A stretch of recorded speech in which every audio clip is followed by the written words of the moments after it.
চলছে এবং গত 54 দিন ধরে যে আন্দোলন শুধু পশ্চিমবঙ্গকে নয় ভারতবর্ষকে বিশ্বকে নাড়া দিয়েছে। তা শুধু জুনিয়র ডাক্তারদের আন্দোলন নয়, তা এক গণ আন্দোলন, তা এক নাগরিক আন্দোলন, তা এক গণ আন্দোলন। ফলত যারা বলছেন যে আমরা কি করে বুকের আগুনকে বাঁচিয়ে রাখছি, আমরা বলতে চাই আপনাদের সবার বুকের আগুন থেকে আমরা এই আগুনকে বাঁচিয়ে রাখছি। আপনাদের সবার বুকের আগুন আসলে আমাদের এই আগুনের অনুপ্রেরণা। সেই জায়গা থেকে আমরা লড়ছি। আমরা কি বলছি? আমরা অভয়ার ন্যায় বিচার চাই। আমরা কি বলছি? অভয়ার ন্যায় বিচার যেমন আমরা চাই, আর একটাও অভয়া যাতে না হতে পারে তা সুনিশ্চিত করা অবধি আমাদের আন্দোলন চলবে। আর একটা অভয়া কি করে ঘটতে পারে? প্রত্যেক দিন মিডিয়াতে ন্যারেটিভ চলছে যে আমরা নাকি শুধু আমাদের কথা ভাবছি, আমাদের শুধু সেফটি সিকিউরিটির কথা ভাবছি, আমরা যে থ্রেড কালচারের কথা বলছি তা নাকি শুধু মেডিকেল কলেজগুলোর বিষয়। আমরা বলতে চাই এই যে থ্রেড কালচার, এই ভয়ের রাজনীতি সমাজের প্রত্যেকটা স্তরে রয়েছে। আজকে যে মানুষ সবাই এই আন্দোলনকে নিজের আন্দোলন মনে করছেন, শাসকের রক্তচক্ষে উপেক্ষা করে রাস্তায় নামছেন, তা শুধু আমাদের আন্দোলন হয়ে নেই। কেন জানেন? আজকে যে স্কুল ছাত্রীকে রক্তচক্ষু উপেক্ষা করে বাইরে বেরোতে হচ্ছে, যে গৃহ পরিচারিকাকে পাড়ার কাউন্সিলরের ভয় পেরিয়ে মিছিলে আসতে হচ্ছে, যে ডেলিভারি শ্রমিক নিজের ইনসেন্টিভের মায়া কাটিয়ে এখানে আসছে রক্তচক্ষুকে উপেক্ষা করে, যে সিনিয়র ডাক্তারেরা আমাদের পাশে দাঁড়িয়ে এই স্বাস্থ্য ভবন নিয়ে কথা হচ্ছিল, স্বাস্থ্য মন্ত্রক নিয়ে কথা হচ্ছিল। এই যে ব্যাপক দুর্নীতির বোঝা, তার চাপ প্রত্যেকটা সিনিয়র ডাক্তারকে কিন্তু পেতে হচ্ছে। তারপরেও যেভাবে আমাদের পাশে তারা দাঁড়াচ্ছেন, সরকারি হাসপাতাল হোক, প্রাইভেট হাসপাতাল হোক, প্রত্যেকটা জায়গাকার ডাক্তার, নার্স, স্বাস্থ্যকর্মী প্রত্যেকে আমাদের পাশে দাঁড়াচ্ছেন এই ভয়ের রাজনীতিকে উপেক্ষা করে। পাড়ায় ক্লাবে, প্রতিটি প্রতিষ্ঠানে যে ভয়ের রাজনীতি তাকে উপেক্ষা করে আজকে মানুষ পাশে আসছে। বলা হচ্ছে, আমরা যে বলছি এই যে থ্রেড কালচারের বিরুদ্ধে কমিটি গঠন করতে হবে, তার জন্য চাই সিলেক্টেড নয়, নির্বাচিত প্রতিনিধি। সবাই বলছে এটা নাকি আমাদের ক্ষুদ্র স্বার্থ। নয়, এটা আমাদের ক্ষুদ্র স্বার্থ। এই ভয়ের রাজনীতি তখনই উপড়ে ফেলা সম্ভব যখন প্রত্যেকটা মানুষ নিজের গণতান্ত্রিক অধিকারকে সুনিশ্চিত করতে পারবে। বলা হচ্ছে সেফটি সিকিউরিটির কথা। আমরা বলছি আমাদের সেফটি সিকিউরিটি যদি সুনিশ্চিত করতে হয়, যেমন দরকার সিসিটিভি, যেমন দরকার পুলিশ, যেমন দরকার প্যানিক বাটন, যার কোনো কাজ কিন্তু সরকার এখনো অব্দি সুপ্রিম কোর্টে বলে এসেছে 26% মাত্র তারা নাকি কমপ্লিট করতে পেরেছে। আমরা যে আশ্বাস পেয়ে আমরা কর্মবিরতি থেকে প্রত্যাহার করে এসেন্সিয়াল সার্ভিসে ফিরেছিলাম, আজকে বলতে 26% নাকি অতিক্রম করেছে। আমরা স্বাস্থ্য ভবনের সামনে যখন অবস্থানে বসেছিলাম, তখন ওই 9 নম্বর দিনে গিয়ে তারা আমাদের সার্ভাইলেন্স করার জন্য একসাথে 50টা সিসিটিভি লাগাতে পেরেছিল 9 দিনের মধ্যে। কিন্তু আজকে আমাদের সুরক্ষার জন্য সিসিটিভি লাগানোর জন্য, টেন্ডার পাওয়ার জন্য, ফান্ড পাওয়ার জন্য তাদের সময় হচ্ছে না। এর মানে কি? এর মানে সদিচ্ছার অভাব। বলা হচ্ছে যে সাগর দত্তে যে ঘটনা ঘটলো, সুপ্রিম কোর্টে গিয়ে রাজ্য সরকারের আইনজীবী বলল ডাক্তাররা নাকি বেড দেয়নি। আমরা বেড দিইনি। আমরা তো এটা বলেছিলাম যে একটা রোগী সব থেকে বেশি হয়রানি হয় এই যে রেফার রোগে আক্রান্ত হয়ে জায়গায় ঘুরে তারা হয়রান হয়ে আমাদের কাছে আসে। তারা জানতে পারে না কোথায় বেড আছে, আইসিইউ বেড আছে, তারা জানে না। সাগর দত্তে যে রোগী মারা গেছেন, এই যে একটা মৃত্যু, এই মৃত্যু যেমন রোগীর পরিজনকে যতটা দুঃখ দেয়, ডাক্তারকে ঠিক ততটাই দুঃখ দেয়, স্বাস্থ্যকর্মীকে ততটাই দুঃখ দেয়, আমরা ততটাই যন্ত্রণাবিদ্ধ হই। কিন্তু তার সামনে পড়ি কারা? আমরা, ওই গ্রিপ ফ্যামিলি, তার সামনে পড়ি আমরা। তার জন্য বলেছিলাম কি অ্যাক্টিভ বেড স্ট্যাটাস করতে হবে, করেনি সরকার, বলেছে করতে পারবো না আমরা। তার জায়গায় কি বলা হচ্ছে? আমরা নাকি গণশত্রু, আমরা মানুষের কথা ভাবছি না। আমরা আবার এই যে কর্মবিরতিতে ফিরতে বাধ্য হলাম। কেন বাধ্য হলাম জানেন? কেন বাধ্য হলাম? আমরা তো একটা সদিচ্ছা দেখতে পেয়েছিলাম, আমরা দেখলাম কি আজকে সেই সদিচ্ছা দেখাচ্ছে না রাজ্য সরকার। তারা খেলিয়ে দিচ্ছে যে ডাক্তার স্বাস্থ্যকর্মীরা এক পক্ষ আর রোগীরা এক পক্ষ, উল্টো পক্ষ। আমরা আজকে এখান থেকে বলতে চাই, ডাক্তার স্বাস্থ্যকর্মী, নার্স, রোগী, পরিজন সবাই একটা পক্ষে, আর তার উল্টো পক্ষে কেউ যদি থেকে থাকে তারাই সরকার, যারা আমাদের গণশত্রু বানাতে চাইছে, আমাদের আন্দোলনকে ভয় দেখিয়ে তারা আমাদেরকে গণশত্রু বানাতে চাইছে। আমরা আজকে যন্ত্রণাবিদ্ধ, আমরা কাজে ফিরতে চাই, আমরা এই যন্ত্রণা সহ্য করতে পারছি না, আমরা এই যে কাজে ফিরতে পারছি না। প্রশ্ন করা হচ্ছে যে রোগী মারা যাচ্ছেন, একটা রোগী মারা যাচ্ছেন, তার দায় কি শুধু সরকারের, আমাদের নয়? প্রশ্ন আসছে আমাদের মুখে, আমাদের চোখ দিয়ে জল পড়ছে। আমরা বলতে চাই, এই দায় যদি আমাদের নিতে হয় তাহলে প্রয়োজনে আমরা আমাদের জীবন বাজি রাখবো, প্রয়োজনে আমরা আমাদের জীবন বাজি রাখবো। আমরা এটা বোঝাতে চাই, এই দায় যে সরকারের, সেই সরকার সেই দায় স্বীকার করুক, স্বাস্থ্য মন্ত্রক থেকে এই যে নারায়ণ স্বরূপ নিগম তাকে সরিয়ে দিক, আমাদের প্রত্যেকটা দাবি অবিলম্বে মানুক। আজকে থেকে, এই সময় থেকে আমরা ঘড়ির কাঁটা চালু করছি, প্রত্যেকটা মিনিট, প্রত্যেকটা ঘন্টার হিসেব হোক।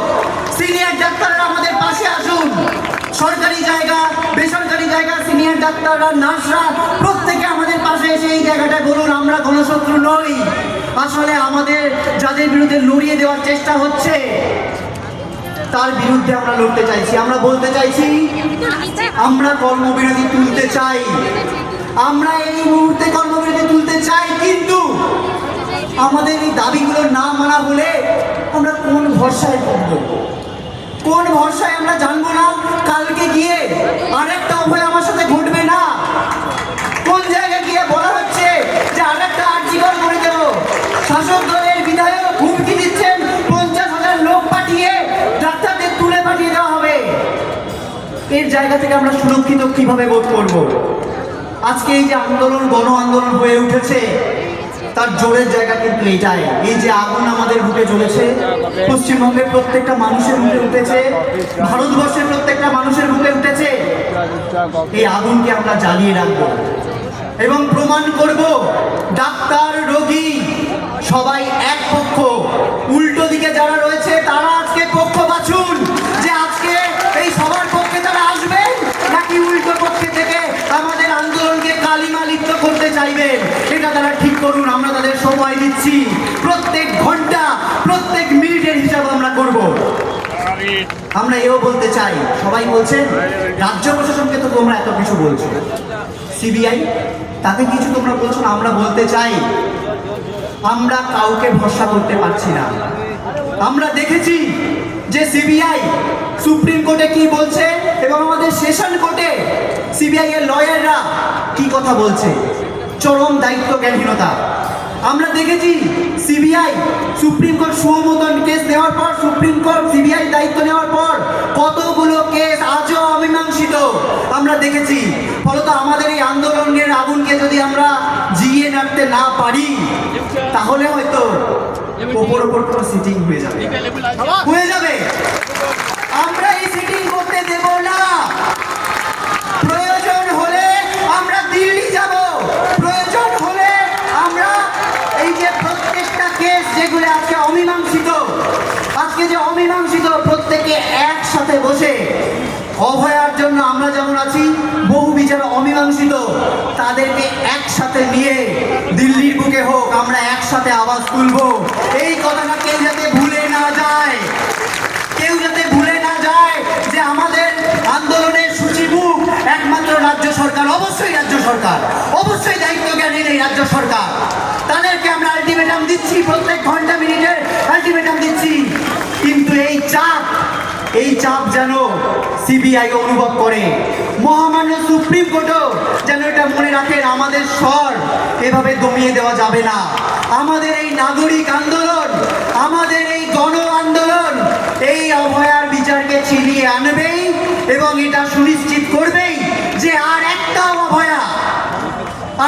অভয়া ডিউটিতে নয়, ডিউটিতে হোক কিংবা রাস্তায়, অফিসে হোক কিংবা ঘরে, ছেলে হোক কিংবা মেয়ে কিংবা যে কোনো প্রান্তিক জনতার মানুষ প্রত্যেকে সুরক্ষিতভাবে শাসকের রক্তচক্ষু, ভয়ের রক্তচক্ষু উপেক্ষা করে সুরক্ষিতভাবে কাজ করতে পারবে, স্বাধীনভাবে বাঁচতে পারবে, সেটা সুনিশ্চিত করা এই নাগরিক আন্দোলনের কর্তব্য। এবং এই কর্তব্য থেকে আমরা পিছু হটতে পারি না।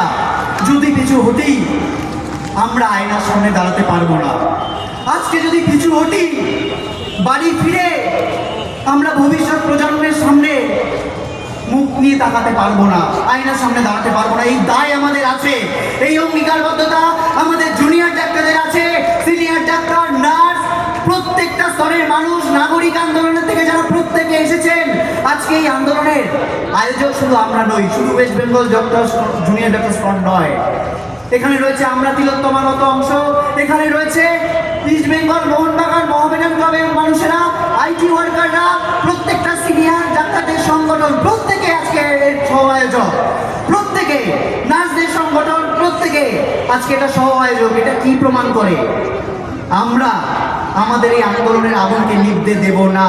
এবং আমরা এই গণ আন্দোলনকে আজকে আমরা রাজ্য সরকারকে মিনিট ঘন্টার হিসেব বেঁধে দিচ্ছি যে যদি আমাদের দায় আছে, আমাদের এথিক্স আছে, আমাদের যে ওই শাসক দলের বিধায়করা আমাদের এথিক্স মনে করাচ্ছেন, আমরা তাদের কাছ থেকে এথিক্স শিখবো না। যারা প্রতিবাদে আসা মানুষকে জামা ছিঁড়ে দেয়, রেপ থ্রেট দেয়, যারা ওই 14 তারিখে আর্জি করে ঢুকে প্রোটেস্ট মঞ্চ ভাঙচুরকে সমর্থন করেছিল, যারা আজকের দিনে দাঁড়িয়েও প্রতিবাদীদের কণ্ঠস্বর দমাতে চাইছে, তাদের কাছ থেকে আমরা এথিক্স শিখবো না। আমাদের শিক্ষার জোর আছে, আমাদের এথিক্স এর কাছে আমরা ক্লিয়ার, পরিষ্কার। যদি আমাদের কর্মবিরতির পর থেকে সরে আসতেই হয়, আমরা মানুষের কথা ভেবে আসবো, কারণ এথিক্যাল জ্ঞান ভেবে আসবো না। এবং এটা মনে করিয়ে দিচ্ছি যে যদি এ কথা মনে করে থাকেন, রাজ্য সরকারকে হুঁশিয়ারি দিচ্ছি যে আমরা এই যে বারবার মানুষের কথা বলছি, গণমানুষের কথা বলছি, নাগরিকের কথা বলছি, আমাদের দুর্বল ভাবছে আমরা বুঝি পিছু হটছি। আমরা এই কথাটা বলতে চাই, এই যে সাধারণ রোগীদের যে মারা যাচ্ছে বলে যে রটনা করা হচ্ছে এবং তার দায় আমাদের উপর চাপানো হচ্ছে, সরকার কিন্তু দায় নিচ্ছে না। সরকার দায় নিচ্ছে না। এই ভেঙে পড়া স্বাস্থ্য ব্যবস্থার দায় কার? এই জবাব কিন্তু দিতে হবে, জবাব কিন্তু দিতে হবে। এই ভেঙে পড়া স্বাস্থ্য ব্যবস্থার দায় আমাদের উপর চাপিয়ে পার পাবেন না। আমরা এখান থেকে স্পষ্ট বলছি যে সরকার তো এই দায় নিচ্ছেন না, তারা নির্দয়, তারা নির্লজ্জ, আমরা বুঝতে পেরেছি। কিন্তু আমাদের মানবিকতা আমাদের কাছে আছে। আমরা এই প্রতিশ্রুতি দিচ্ছি যে আমরা প্রয়োজনে আমাদের জীবন বাজি রেখে বুঝিয়ে দেব যে এই আন্দোলন নাগরিক আন্দোলন এবং সবাই আমরা একটাই পক্ষ। সেই পক্ষের দিকে আসবে কিনা সরকার সেটা বুঝুক, নাকি উল্টো পক্ষ হয়ে তারা থাকবে, নাকি এই যে জনগণের পক্ষ, ডাক্তারদের পক্ষ, নার্সদের পক্ষ, সমস্ত মানুষদের পক্ষ, স্বাস্থ্যকর্মীদের পক্ষ, রোগীর পক্ষ, সেই পক্ষে তারা আসবে, নাকি তারা উল্টো পক্ষে থেকে নিজেদের বিপদ ডেকে আনবে। এই কথাটা, এই হুঁশিয়ারি আমরা এই মঞ্চ থেকে দিতে চাইছি। তারা ভাবছেন যে তাদের ভয় পাওয়ার নাকি কিছু নেই। বেশি কিছু কথা আমরা আর বলতে চাই না, অনেক কথা হয়তো রিপিট হবে, অনেক মানুষ কথা বলবেন, অনেকে এসেছেন, সবার কথা আমরা শুনবো। কিন্তু এই ভয়ের রাজনীতিকে আমরা যদি না পারি, আমাদের যে দাবিগুলো ছিল সেই দাবিগুলো কি এমন দাবি বলুন তো? এই যে বলা হচ্ছে নতুন করে দাবি, নতুন কোনো দাবি নয়, আমাদের দুটোই দাবি, দুটো স্পষ্ট দাবি। অভয়ের ন্যায় বিচার চাই এবং আর একটাও অভয় যাতে না হয় সেটা সুনিশ্চিত করা। তারই সাব পার্ট এগুলো। অভয়া যাতে আর না হতে পারে তার সাব পার্ট ওগুলো গুলিয়ে দেওয়ার চেষ্টা হচ্ছে। যে এখন নতুন নতুন কি কথা বলছো তোমরা? এখন কি সেন্ট্রাল রেফারেল সিস্টেম কি বলছো? তোমরা রোগী পরিষেবার কথা এখন কেন বলছো? তোমরা থ্রেড কালচারের কথা, এইসব কি কথা? আমরা বলতে চাই এই সবগুলো সুনিশ্চিত না হলে যে কোনো মুহূর্তে আরেকটা অভয়া হতে পারে, সেটা আমরা হতে দেব না। এটাই আমাদের আন্দোলনের মূল মন্ত্র, মূল স্পিরিট। এটুকুই আমরা বলবো।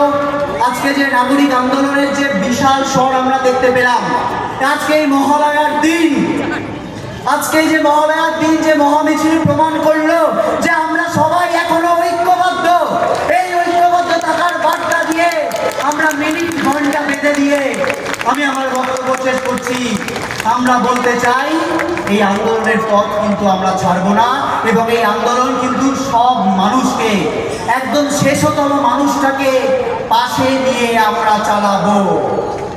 উই ডিম্যান্ড জাস্টিস, এইটুকু আমাদের স্লোগান নয়, উই ডিজার্ভ জাস্টিস।